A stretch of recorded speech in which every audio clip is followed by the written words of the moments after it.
Hello to all of you virtual production enthusiasts watching. I'd like to welcome you to another AVENUE Masterclass. I'm your host, Story, and this episode will be all about the chaos ecosystem and how the different chaos programs can support your next virtual production progress.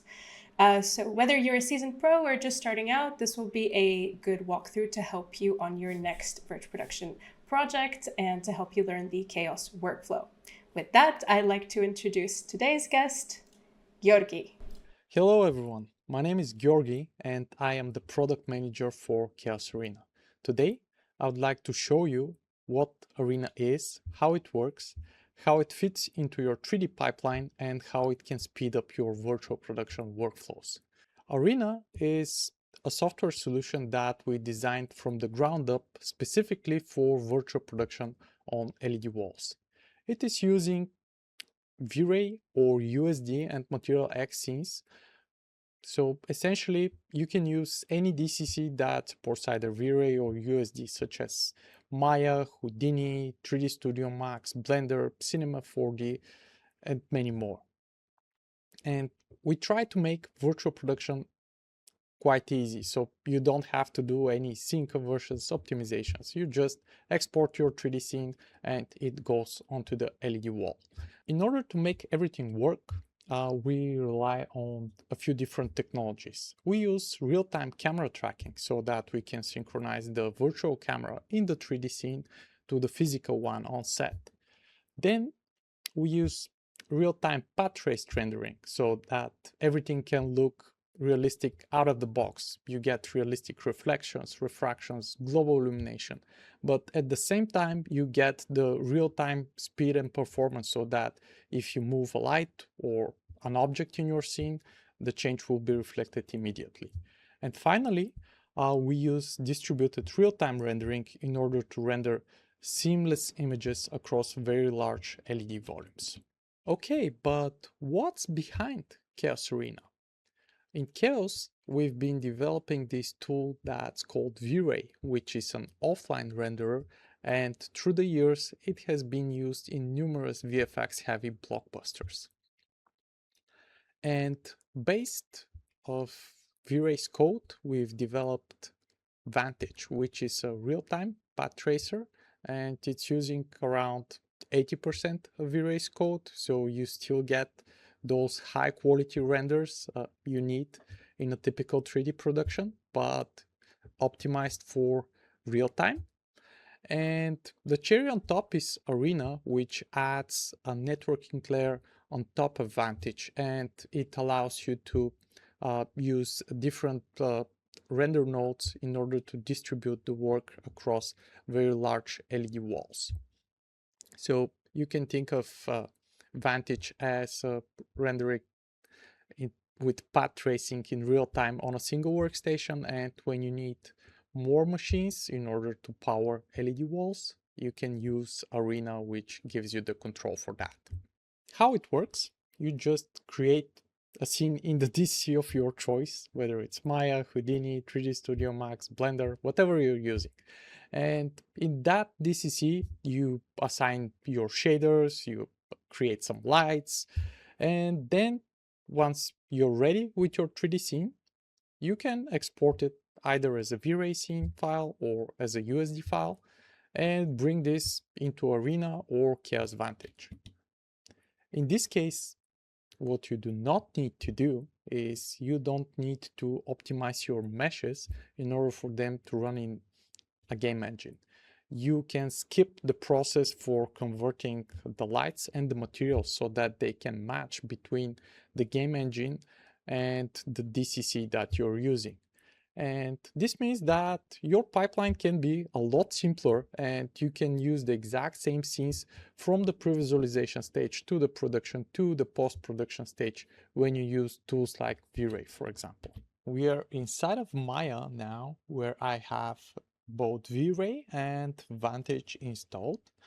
And this scene has this cool looking sci-fi robot house that is climbing a mountaintop, and it was created by the 3D team in Chaos, but it is available for free download, so I can link the download in the comments so you can get it and play around with it yourself. And the viewport of Maya doesn't look that good, so it doesn't give me a sense of uh, the materials, the lighting, and so on. So what I can do in here is I can go and start Chaos Vantage in live link mode, and what this will do, it will start Vantage in the background, and I will be able to see the high quality result of Vantage right inside of my Maya's viewport. So now I can go and navigate the scene and explore it and see what's inside of the house, for example, or I can zoom out and I can see that it's pretty heated in here. And while the Vantage Live link is working, I can still keep using Maya as a regular DCC. So we can go, for example, in here in the polymodeling toolbar, and I can go in here and maybe I can reposition my camera a bit, and I can create a cube, so you can still keep modeling, and you can see that the light is affecting my cube over here. And actually, let's use this cube. So I will bring it back like so. And in Arena, or typically when you create a very large 3D scenes, you have different points of interest. So for example, I would like to have a camera somewhere over here. So let me reposition this over here and like so. And we can use simple dummy objects acting as a points of interest. So when I bring this scene into Arena, I can snap my camera to the position of this object. So, and in order to make everything a lot easier and for these objects to be dummy objects not visible in my Arena scene, we have this naming convention that is called Arena Stage Position Default. It can be totally something different. So if you'd like to name your waypoints waypoint 1, waypoint 2, that's totally fine. So in this case, it is a lot easier for me to navigate. So I didn't name my transform. I just renamed the shape. So this is a Maya thing. So I will use that. So my polycube is a bit large. So let's make it a bit smaller in this case, like so. And I can move it down. And let's shift and drag. So this will clone it. And let's create another one that is facing the house. So I will do it something like this. And let's rename this to front. So afterwards, when we get to Arena, I'll show you how we can use these two cubes. But now let's see what we can do inside of V-Ray and inside of Vantage, and how we can take advantage of the different tools. So for example, I can select my sun over here and I can move it up, and we can see that we get a totally different look. So while our sun is up, maybe I can clear up the clouds a bit. So we can go into the clouds menu and here, and I can bring the density of the clouds down. And My viewport is a bit bright, so I can dial in the exposure for the viewport so that we can see that the sky is blue. So this monitor, unfortunately, is not HDR, so it's quite bright, but I think we'll manage. And the next thing that we can do is I can go in here and play around with this light that is underneath. So let me go in here and select the light, and maybe I can disable that. Yeah, much better. And then what we can do is let's add a bit of life to our scene. We like it to be not so gloomy, so I will disable the other light as well, and maybe we can add some vegetation. And you can do that by using V-Ray Cosmos. And Cosmos is a huge library of 3D assets. And if I go in here and switch to the online mode for it, and we can see that we have a huge collection of furniture, vegetation, vehicles, lighting, people, materials, even AI materials or HDRIs. So, and literally it has thousands of assets. So if I click on the vegetation, you can see that it has 7,500 assets. And for the lighting, we have around 300 assets. For architecture, we have 1,300 assets. And I think the collection is around more than 15,000 assets and so on.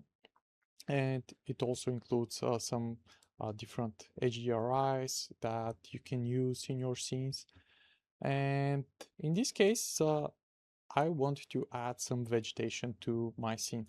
And in here, I have already downloaded some assets. So I will switch to my downloaded mode and I will check my vegetation.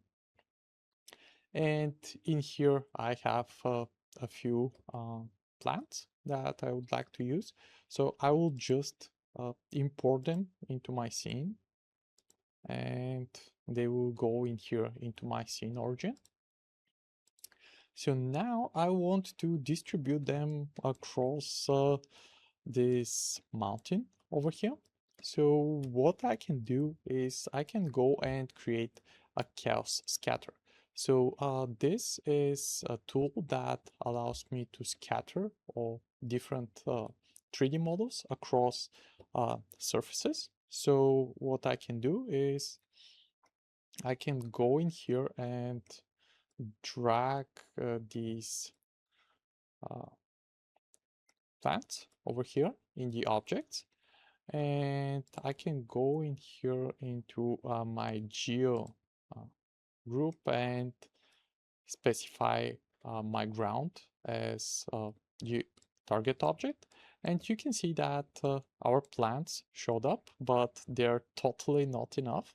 So let's scroll down a bit, and I can go in here to the count. So we can increase it by a factor of 10 and wait a bit. And we can see that our plants showed up.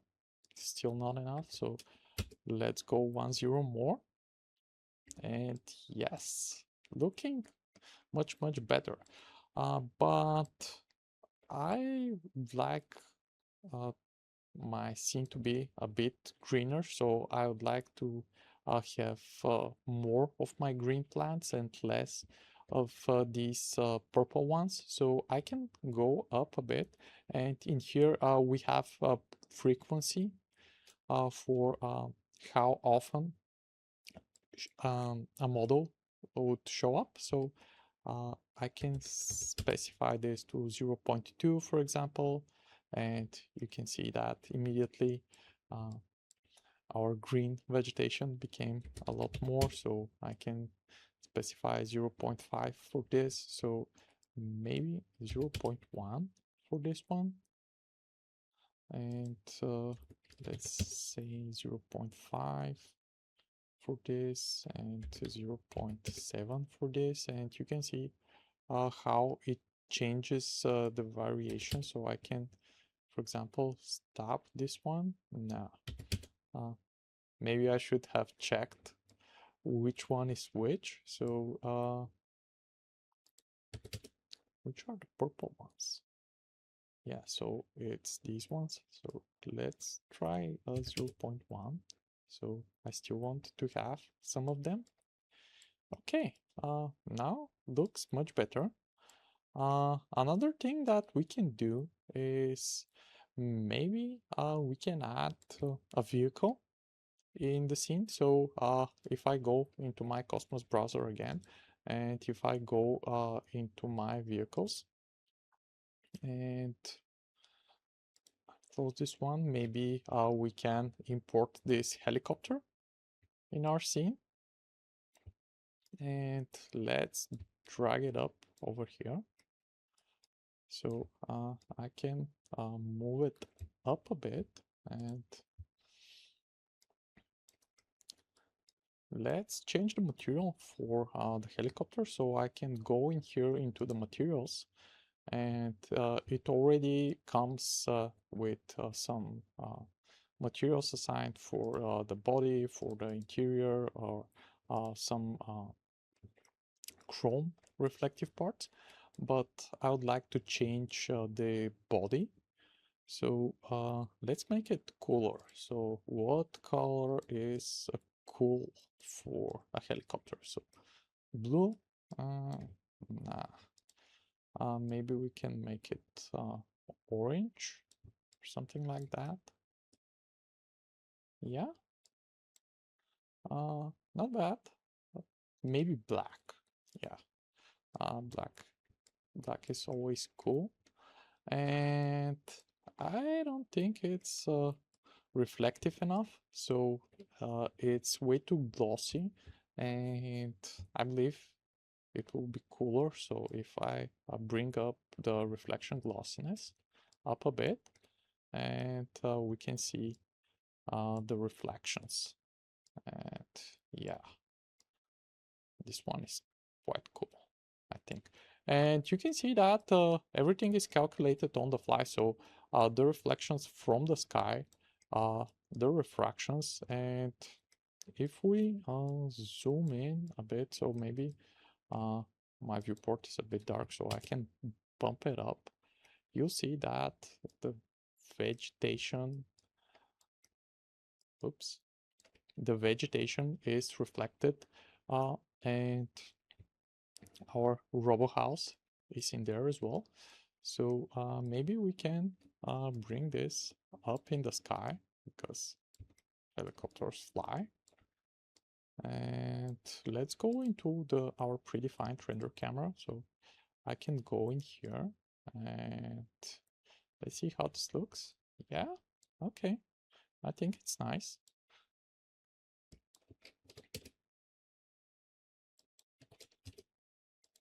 Yeah, I think this looks quite cool. So now I can go in here and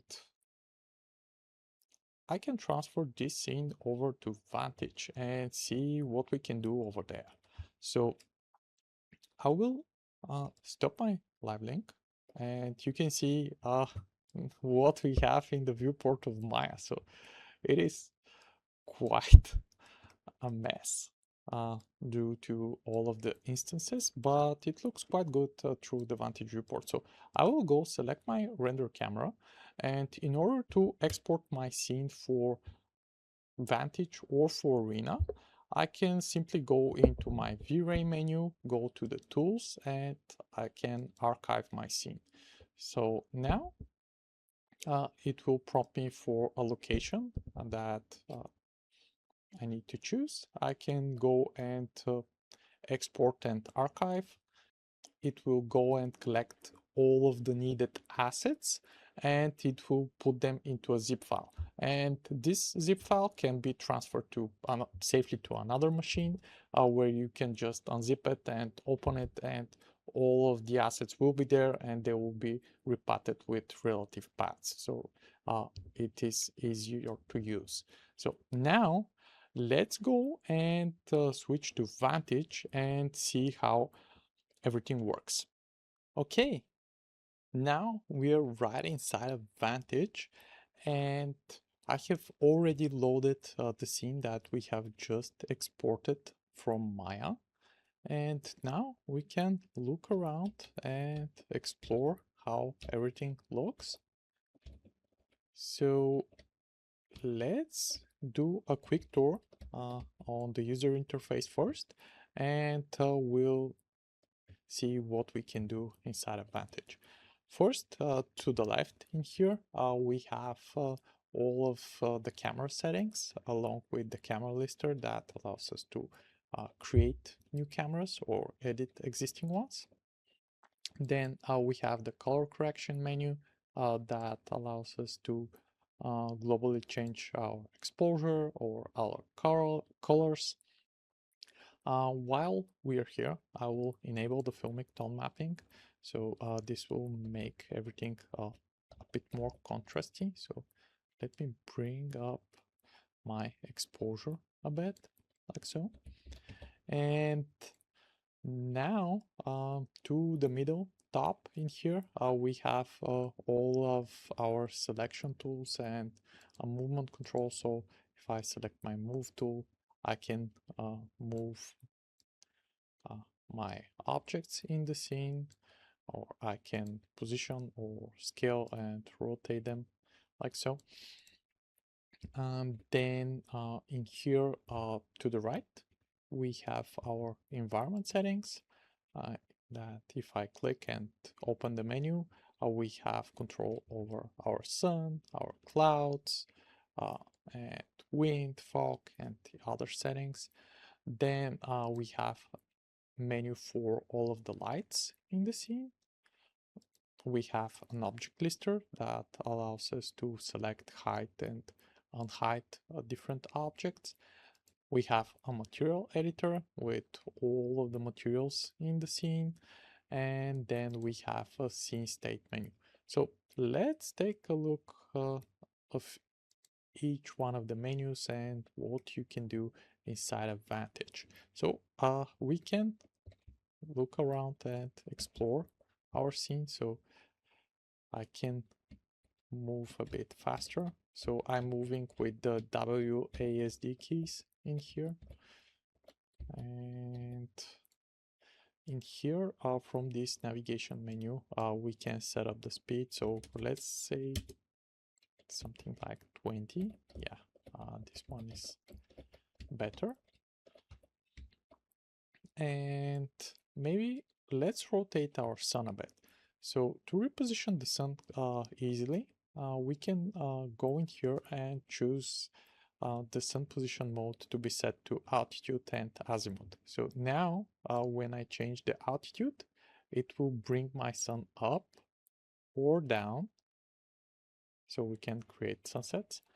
So I will bring it up and the azimuth will rotate the sun around.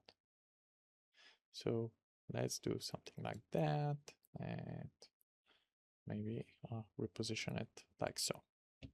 Okay, not bad. So the next thing that I can do while I'm still here is let's scroll up a bit and let's lower the cirrus amount for our clouds so that we can make a clear sky. And the next thing that I would like to do is we can go in here into the camera and I can click on my thumbnail for the camera and it will snap back to the position that we had previously created inside of Maya. If we need, we can create brand new cameras. So if I go in here and reposition this camera to be looking somewhere over here, for example, like that. And we can hit the refresh button and it will update the state of the camera. So now I can go and switch between the different cameras quite easily. But let's delete the second one because we don't need it at this point. And maybe for this scene, we don't need the helicopter and drone. We just want to create a coldy mountain look compared to the bright and sunny one that we have at the moment. So I will go into the select mode and I can select my helicopter, and let's go to the objects menu, and you'll see that it is selected over here. So I can hide that, and maybe we can go into my geo folder and I can hide a few more of the things. So let's hide the drone, and let's hide the scatter object. So we're left only with the ground. And if I go in here, I can still see the plants that we used for the scatter. So I will hide these as well. And now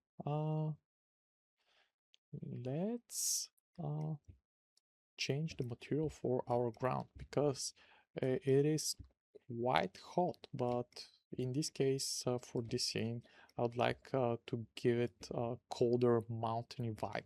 So in order to do that, we can go into the material settings in here, and I have all of the materials listed. So if you have large scenes with really a lot of materials, it's difficult to find what you're looking for in case the scene is not organized that well. So we have this material picker that you can select, and you can double click on an object. It will select the material that it has applied to. And now in here, from this arrow, I can select sub-materials if I'm using a more complex blend material, such as the lava one. So I will select this sub-material, and in here we have all of the parameters that we can tweak for this material. So for example, we can change the diffuse color and make our ground white, and or bring it back. So let's keep it dark, and in this case I just want to remove the hotspots. So in here you'll notice that some parameters have these blue squares over here, and this means that it has a texture applied. So I can click on such a box, and for the self-illumination we have a ramp texture connected. So I can double click on one of the colors, and we can make the color blue, for example. Maybe because this ramp is complex, I need to change a few of the blues, so I'm not sure which is the main one. Yes, okay, now you can see that it changed our lava a bit, but for this scene, let's go back to our main material, and I will just clear the texture in this slot so that it remains nice and cold and mountainy. I will close this material, and in here you can create brand new materials or apply other existing materials from the scene.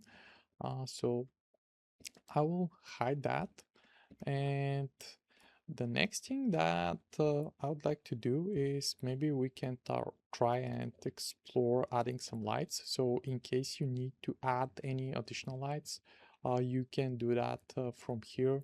So we can create a brand new light, and it's positioned over here.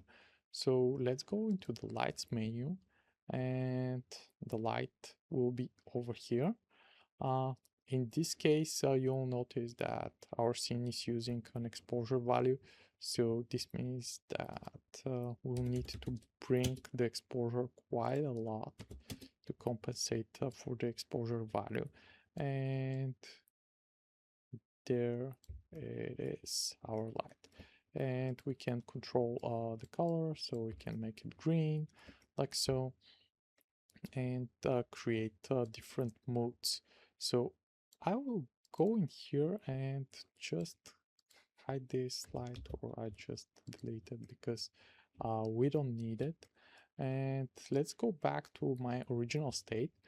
And I'd like to show you, since I mentioned states, how scene states work. So for example, let's go into the environment settings over here, and I can bring the sun down like so that we have a night state, for example. So if you see over here, we have this warning sign that shows that there is a modification to the original scene. So I will go in here and set this state to night, for example, and we can update it. And now let's bring the sun back up. So something like this. And we can create a new state that is called day. And I can update that. So now if I go in here to the night state, so let's switch off the move tool and day state, we can create states on the fly. So let's go back to the day state in this case. And another thing that I noticed is that our lights inside of here in the house are on, and that's not eco-friendly. So let's go into the lights menu, and I will disable the lights inside. Okay, much better. And in order to make this feel a lot colder, as it is in the mountain, we can go into the color correction menu, and let's change the white balance a bit. So I will drag it down like so. So we get this nice cool vibe. And maybe the final thing that I would like to do is let's go back up and hide all of these background mountains because we don't need it for this shot. So I will go in here and I will just hide these like so. And we can quickly go back to our scene. Okay, now this looks good. It's a bit bright, so I will dial the exposure down. And I believe this is a great point to save our scene as a Vantage scene file. So I can go in here and save, create AVENUE project, and I can save that. And then let's transfer to Arena and see how we can work with this scene for virtual production purposes and how it can translate on an LED wall. Okay, we're now on another machine where I have the Chaos Arena server running on the right. And in the bottom left corner, we have the physical camera feed that is shooting against a large TV screen that will act as an LED wall. And the TV screen is powered by one machine that is acting as a render node, and we have another machine that is running the Arena server and will act as an operator as well. So let's load the scene, and this will launch both the operator instance and the render node.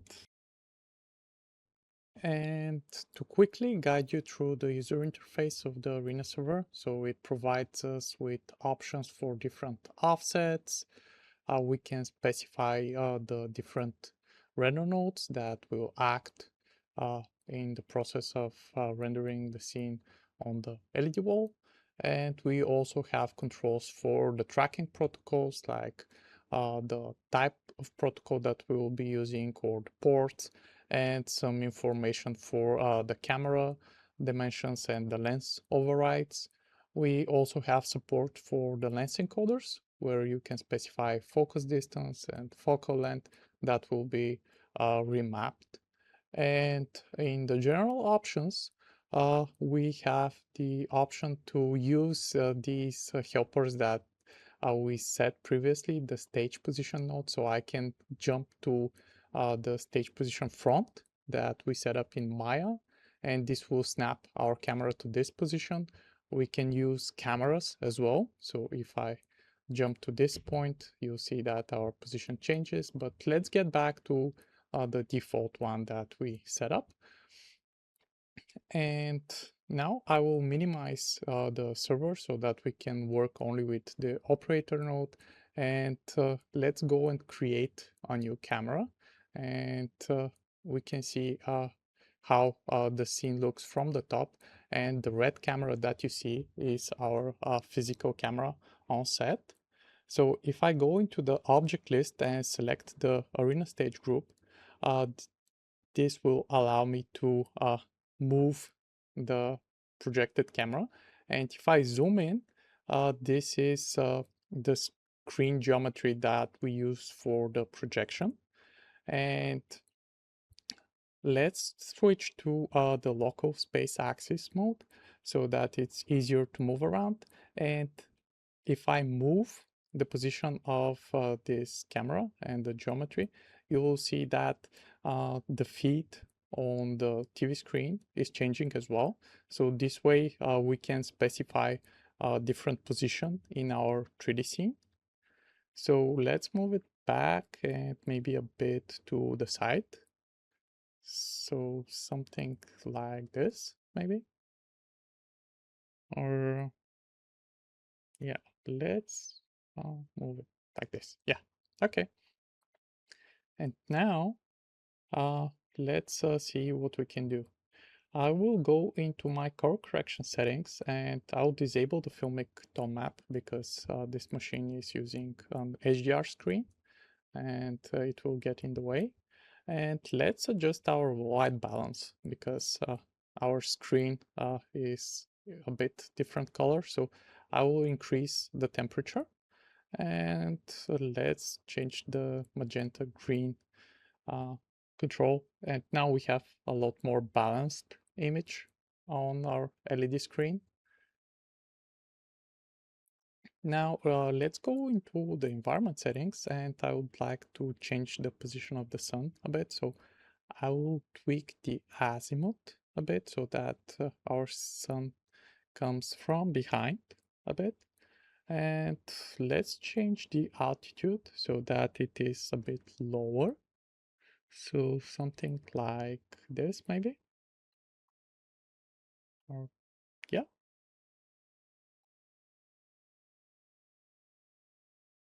Now let's go to the clouds and change the cirrus amount a bit. And let's increase the density so that we can reintroduce some clouds back in our image.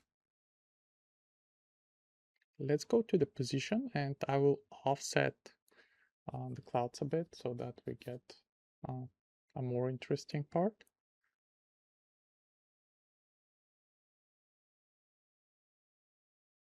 Then let's go to the fog menu and I will enable the fog. And as you can see, it encompasses the whole part of our scene. So let's tweak some of the parameters. So I will adjust the height to be like to 10 meters so that it's not so high. And let's change the start distance. So this will fade the fog a bit. And something like this, maybe. And then let's increase the fog visibility range so that the fog effect is not so strong. Okay, I think this one looks good. Let's tweak the clouds a bit so that we get only the cirrus. And let's tweak our lights a bit. So I will enable the lights on the inside. And maybe we can play around with the color. So I will make it a bit greenish on the hue side.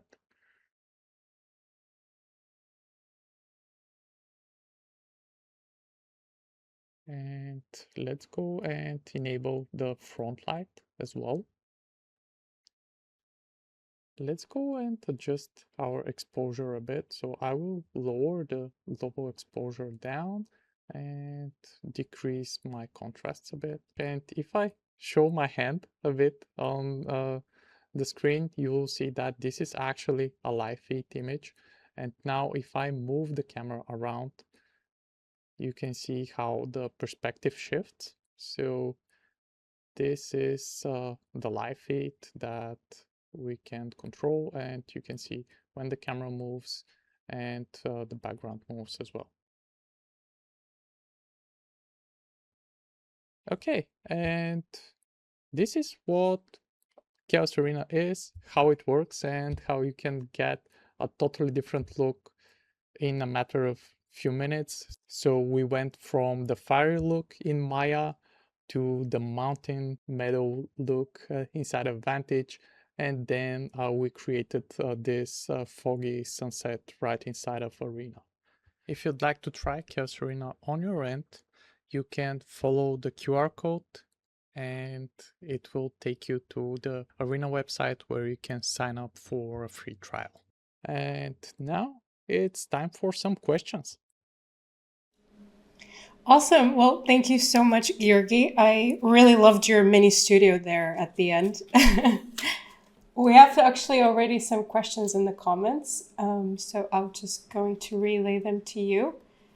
Zoltan says, great presentation. Are there plans to integrate AI or machine learning capabilities such as AI-driven denoising, scene optimization, or automated lights into Chaos Arena? Absolutely. So thanks for the great question, Zoltan. So AI denoising is already in through the NVIDIA DLSS, and you can use that. On the other hand, for more AI features, these are already in the works. I cannot say what exactly because I don't want to spoil the surprise, but they are coming. So we will keep you posted and stay tuned for more AI coming. Is there a timeline on this or also TBD? It's TBD. Okay. Okay. I'm going to wait for some more comments or questions to come in. But otherwise, I just wanted to say that I really liked how you highlighted in your presentation the versatility of the programs. It's not only for virtual production, it's for all 3D visualization. So it's just an easier way to communicate with your software. It's an added layer, much more optimized that way. Yeah, thanks a lot for that, Vicky. So our concept is that everything should be easy and it should flow nicely into your already existing workflow. So you don't have to learn many new tools, and we try to make everything as simple as possible. There is another question in the comments. Thank you for your presentation. How do you ensure temporal stability in the rendering? Is there light baking happening behind the scenes?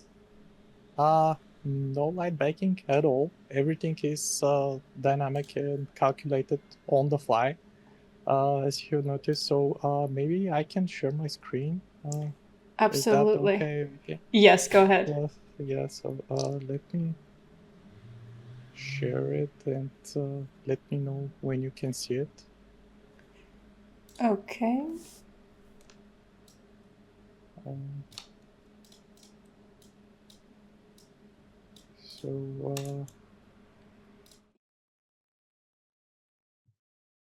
okay, perfect. So now, as I mentioned, nothing is pre-baked. So this is another scene, but if I go in here, I can adjust the light, and you can see that maybe let's dial the exposure down a bit so that it's a bit more sunsetty. And you can see that everything changes, both the reflections and the light and the global illumination. So let's move it up and we can rotate it, and everything is dynamic. So, and even if I change the position of my chair in here, you'll notice that if I zoom in, the shadow changes as well. And in our case, we can also control the sun. I meant the size of the sun, for example. So in here, we have these nice soft shadows now, but we can make it sharp. And as smaller light sources have sharper shadows, and larger sources have different ones. And as I mentioned, we can create a brand new light source, and it will illuminate the scene. And as you can see, when I move the light, the shadow of this sofa changes as well.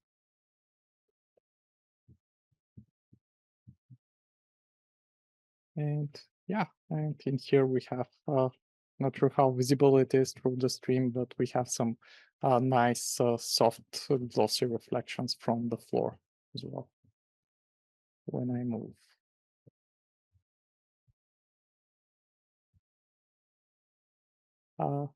Any other questions that I can help you with?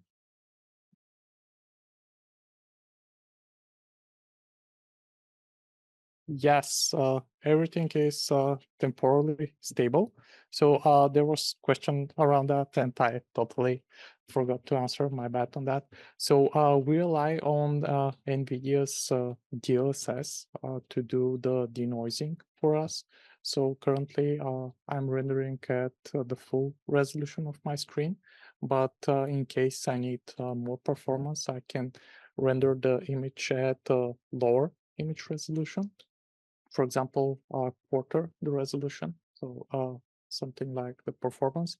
So currently at the bottom right, you're able to see my frame rate. Unfortunately, I'm locked due to the VSync right now for my monitor, so it won't go above 60, but if you're not VSync locked, it will go way above 100 and so on.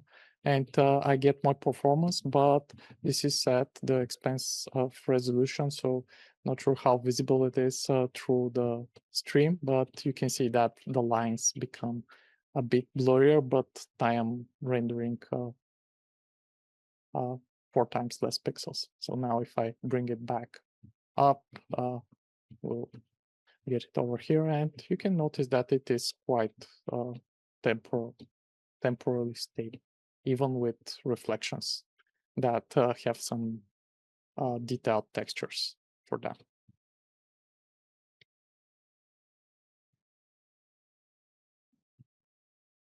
Anything else that we can cover? They say made sense. Does the scene behave well when rendering across 2 nodes? Absolutely, yes. So unfortunately, I cannot show you this at the moment, but what we do in order to ensure that there are no seams between different render nodes. So we have what we call an overscan. So we render a bit more of each separate render node. And then we do edge blending between the different nodes so that there are no seams. And everything looks just as on a single screen.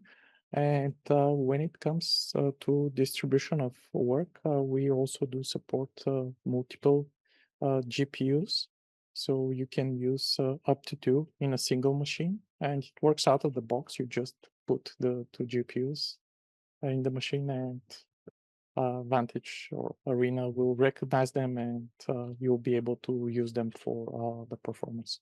Or in case you want to split the work, you can specify one GPU to do one segment of the wall and another GPU another segment, depending on what are you trying to achieve and your needs. Thank you for the thorough walkthrough. They also say a big thank you to you for all the help. Yeah, cheers.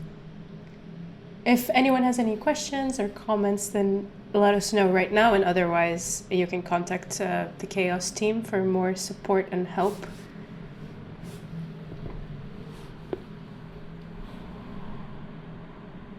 Great. Then I think with that, I would like to say a big thank you to Georgi for your presentation and for your wonderful walkthrough. Head on over. Yeah, and check out the QR code that Georgi shared with us for a free trial. You also shared with me before we started the stream that it can be quite complicated from time to time to set up the chaos workflow. So don't be afraid to reach out to the team for any help or support you might need. Yeah, and just in case, I'm pasting the link Awesome. for the QR code in the comments, so you can check this out and you can sign up for a free trial. We'll be glad to answer your questions and to help you with everything. Wonderful. Well, with that, I do want to say a big thank you to all of our viewers as well. If you want to experiment with the chaos ecosystem, head on over to chaos.com/arena. And you also have the unique opportunity to see the chaos team at the Verge Production Gathering in April. This is an annual conference held at the Breda University of Applied Sciences in Breda, the Netherlands. It's made for educators, professionals, students, and enthusiasts of Verge Productions like yourself. It's a 3-day event chock full of exciting presentations, demos, and masterclasses on the hottest topics in VP.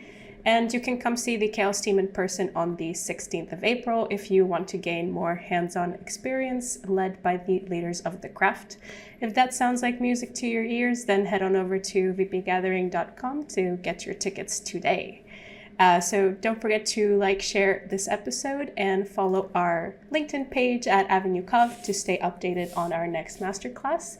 And also comment below some topics that you'd like to see us cover on the next masterclass. Until then, I wish you a wonderful week, and we'll see you on the next one. Bye-bye.